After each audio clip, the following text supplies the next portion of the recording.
బమ్మిని చేసి చూసే జనాల్ని మాయ చేసే సత్తా ఉన్నవాడే బిగ్ బాస్ నిఖిల్. అంతేకాదు తన యొక్క మాయ మాటలతోటి అలాగే తన ఆటలతోటి చేష్టలతోటి అభిమానుల మనసులను అయితే గెలుచుకొని బిగ్ బాస్ విన్నర్ గా కూడా నిలిచాడు.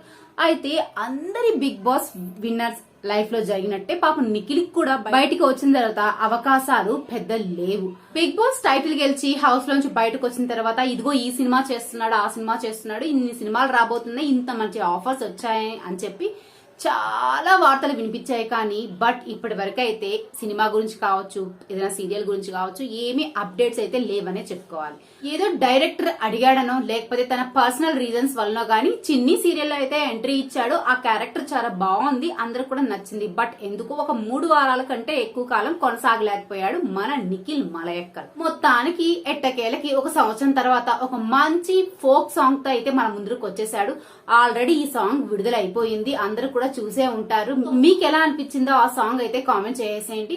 ఇకపోతే ఈ సాంగ్ ఏదైతే అమ్ములు సాంగ్ ప్రమోషన్ లో భాగంగానే ఒక ఇంటర్వ్యూ ఇచ్చాడనమాట. అందులో అయితే తన లైఫ్ గురించి, తన పర్సనల్ విషయాలు, అలాగే తన పెళ్లి గురించి, ఎప్పుడు చేసుకోబోతున్నాడు, ఎవరిని చేసుకోబోతున్నాడు అనే విషయాలను కూడా క్లియర్ కట్ గా చెప్పేశాడు. సో ఇవన్నీ మీరు మిస్ కాకుండా చూడాలంటే స్కిప్ చేయకుండా చివరి వరకు అయితే చూడండి. అలాగే ఎవరైనా ఫస్ట్ టైం చూస్తున్నట్లయితే సబ్స్క్రైబ్ చేసుకుని పక్కన బెల్ ఐకాన్ అయితే క్లిక్ చేసేయండి. అయితే నిఖిల్ స్వయంగా చెప్పిన మాటలు ఇవి. సో నాకు బిగ్ బాస్ నుంచి బయటకు వచ్చిన తర్వాత నా లైఫ్ చాలా బానే ఉంది.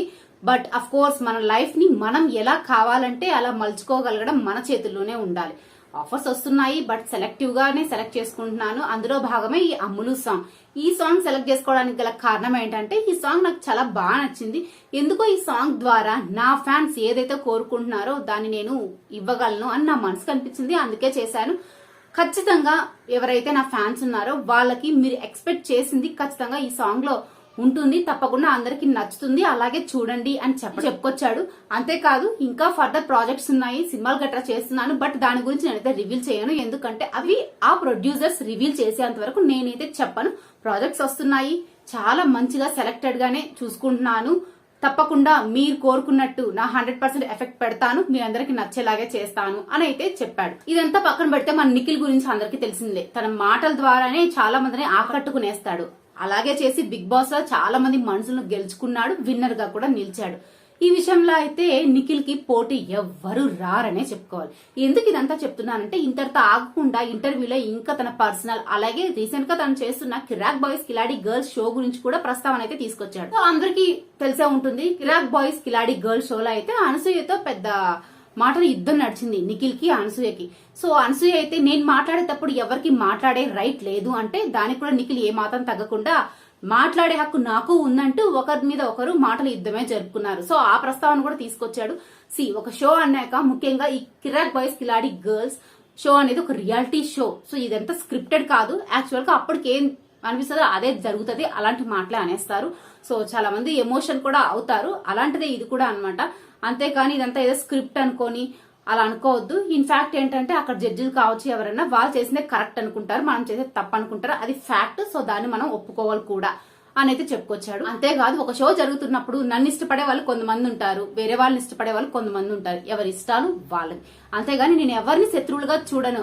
ఇన్ కేస్ నాకు గిట్టని వాళ్ళు కావచ్చు, నాకు నచ్చని వాళ్ళు కావచ్చు, నా ఎదురుపడ్డా హాయ్ అని చాలా మంచి హ్యాపీ స్మైల్ తోనే పలకరిస్తాను తప్పించి వాళ్ళని దాటేసి వెళ్ళను. ఎందుకంటే life is a short journey, ఏ క్షణం ఏం జరుగుతుందో మనం అందరం ఊహించలేం. కాబట్టి ఉన్న కొద్దిపాటి టైంలోనే అందరం హ్యాపీగా ఉండాలి, ప్రతి ఒక్కరు చిరునవ్వుతో అయితే ఒకరినొకరు పలకరించుకోవాలి అని అయితే చెప్పుకొచ్చాడు. అఫ్ కోర్స్ ఇలాంటి మాటలు మనం బిగ్ బాస్ లో చాలానే చూసాం. ఇలాంటి మాటలతోనే నిఖిల్ అయితే జనాల హృదయాన్ని గెలుచుకుంటాడు, తను సాధించాలనుకుంది కూడా సాధిస్తాడు. ఇదంతా పక్కన పెడితే చివరగా తన పెళ్లి ప్రస్తావన కూడా తీసుకొచ్చాడు. ప్రెసెంట్ డేస్ లో మా అమ్మ అయితే నా పెళ్లి గురించి అడగట్లేదు, బట్ ఎవరైతే నా ఫ్యాన్స్ ఉన్నారో, నా ఫ్రెండ్స్ ఉన్నారో పదే పదే అడుగుతున్నారు కాబట్టి ఒక క్లారిటీ అయితే ఇచ్చేస్తున్నా. పెళ్లి అనేది ఎప్పుడు జరగాలనుకుంటే అప్పుడు జరుగుతుంది, ఎవరితో జరగాలనుకుంటే వాళ్ళతో జరుగుతుంది. దాన్ని మనం ఎవరం మార్చలేము, అది డిసైడింగ్ ఫ్యాక్టర్. కాబట్టి వచ్చే వాళ్ళు నా లైఫ్ లో మంచిగా ఉండాలి, నన్ను మంచిగా చూసుకోవాలి, నేను కూడా వాళ్ళని మంచిగా చూసుకోవాలనే కోరుకుంటాను తప్పించి పలానా టైంని చేసేసుకోవాలి అన్న ఉద్దేశం అయితే నాకు లేదు. మనం ఫ్లోతో వెళ్ళిపోవాలి. కాలం ఎలా తీసుకెళ్తే అలాగా, అంతే, అంతకుమించి ఇంకేం లేదు అంటూ చాలా క్లియర్ కట్ గా అయితే చెప్పేశాడు. అంటే దీన్ని బట్టి ఏమర్థమవుతుందంటే నిఖిల్ వాళ్ళ అమ్మ కూడా పెళ్లి ప్రస్తావన తీసుకురావట్లేదు.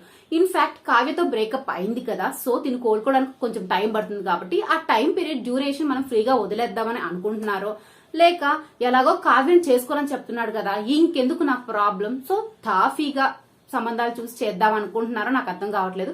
బట్ మీరేమనుకుంటున్నారో కామెంట్ సెక్షన్ లో అయితే కామెంట్ చేసేయండి. వీడియో నచ్చితే లైక్ చేయండి, షేర్ చేయండి. అలాగే ఇలాంటి మరిన్ని వీడియోస్ కోసం మామ్స్ ముచ్చట్లు ఛానల్ సబ్స్క్రైబ్ చేసుకుని పక్కన బెల్ ఐకాన్ అయితే క్లిక్ చేసేయండి. Thank you for watching.